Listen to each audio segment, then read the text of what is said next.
उत्तर प्रदेश के मदरसों के लिए बड़ी राहत भरी खबर है। उत्तर प्रदेश में अब मदरसे दीनी तालीम के साथ चलते रहेंगे। मंगलवार को उत्तर प्रदेश के 16,000 मदरसों के लिए सुप्रीम कोर्ट का फैसला बड़ी राहत लेकर आया है। सुप्रीम कोर्ट ने इलाहाबाद हाई कोर्ट के उस फैसले को पलट दिया है जिसमें उसने यूपी मदरसा शिक्षा एक्ट 2004 को असंवैधानिक बताया था।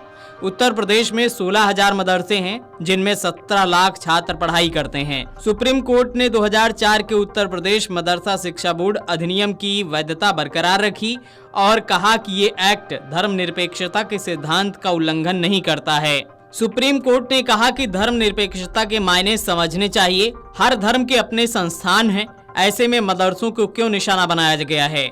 सुप्रीम कोर्ट के इस फैसले के बाद ये साफ है कि करीब 16,000 मदरसे चलते रहेंगे। कोर्ट ने कहा कि अल्पसंख्यकों की शिक्षा के अधिकार को बरकरार रखा जाना चाहिए। मदरसा एक्ट मदरसों के कामकाज में दखल नहीं है। सुप्रीम कोर्ट ने सरकार से कहा कि वह मदरसों के लिए न्यूनतम मानदंड तय कर सकती है। ये देख सकती है कि मदरसों में किस तरह की शिक्षा दी जाए। जस्टिस पारदीवाला ने भी सुनवाई के दौरान बड़े सवाल उठाए थे। पारदीवाला ने कहा था कि लोकाचार को समझना चाहिए। देश में एक ही धर्म के संस्थान नहीं चल रहे हैं। देश में मोनेस्ट्री, मिशनरी, गुरुकुल भी चलते हैं। इसका मतलब ये नहीं है कि वह सिर्फ धार्मिक शिक्षा देते हैं।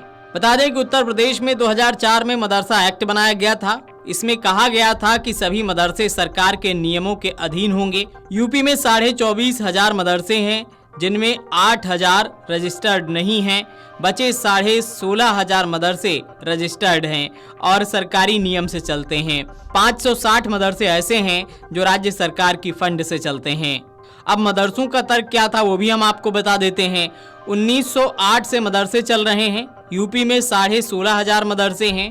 इनमें 17 लाख छात्र पढ़ रहे हैं। मदरसों में 10,000 शिक्षक हैं। मदरसे खत्म होंगे तो दीनी तालीम कैसे देंगे। मदरसे सरकार के आदेश से चल रहे हैं।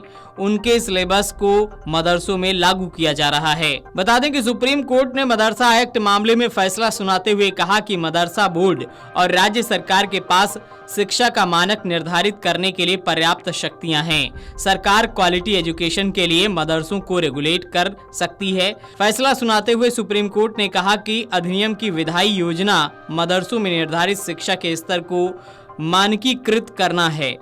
मदरसा अधिनियम मदरसों के दिन प्रतिदिन के कामकाज में हस्तक्षेप नहीं करता है।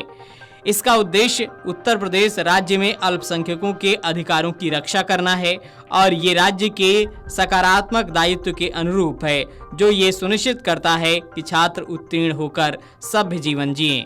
सुप्रीम कोर्ट ने कहा कि अनुच्छेद 21A और शिक्षा का अधिकार अधिनियम को धार्मिक और भाषाई अल्पसंख्यकों की अपनी पसंद के शैक्षणिक संस्थानों की स्थापना और प्रशासन के अधिकार के साथ लगातार पढ़ा जाना चाहिए। राज्य सरकार की मंजूरी से बोर्ड ये सुनिश्चित करने के लिए नियम बना सकता है कि धार्मिक अल्पसंख्यक शिक्षाएं उनके अल्पसंख्यक चरित्र को नष्ट किए बिना अपेक्षित मानकों की धर्मनिरपेक्ष शिक्षा प्रदान करें।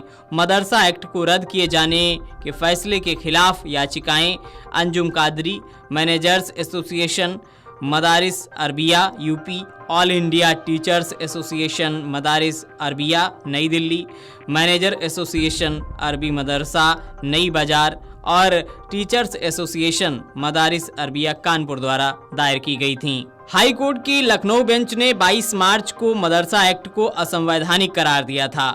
हाई कोर्ट ने सरकारी अनुदान पर मदरसा चलाने को धर्मनिरपेक्षता के खिलाफ माना था। हाई कोर्ट ने आदेश दिया था कि राज्य सरकार सभी मदरसा छात्रों का दाखिला राज्य सरकार सामान्य स्कूलों में करवाए। 5 अप्रैल को सुप्रीम कोर्ट ने हाई कोर्ट के आदेश पर अंतरिम रोक लगा दी थी। Chief justice DY Chandrachud, justice JB Pardiwala और मनोज मिश्रा की बेंच ने बाद में विस्तार से मामले पर सुनवाई की और 22 अक्टूबर को फैसला सुरक्षित रख लिया था।